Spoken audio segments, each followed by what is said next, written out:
you say that you're not intending to regulate banking culture, but when you spoke at Paddington last year, you said that we have suggested broadening the culture provisions of the Crimes Act and applying them to parts of the Corporations Act. And that means extending those provisions not just to companies, but responsible management too. How is that not regulating culture? Well, on that, my objective there was to point out that culture already is defined in the law. At the end of the day, for occupational health and safety, environmental law, the way it works is they've basically shown that there was a culture that it was actually facilitating employees breaking the law, then they can be held liable. Now, my view is that we shouldn't be extending that to the corporations law at the present time. Can you understand why David Murray made the comparison of ASIC focusing on culture to Adolf Hitler?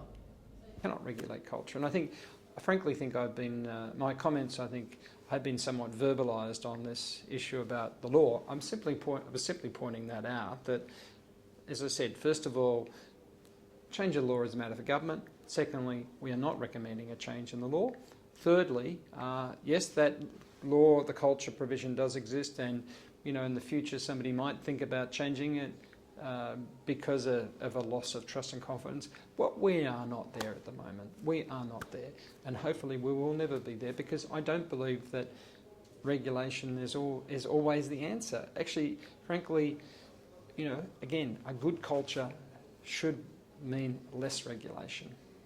Many of the recommendations of the Murray inquiry went to culture.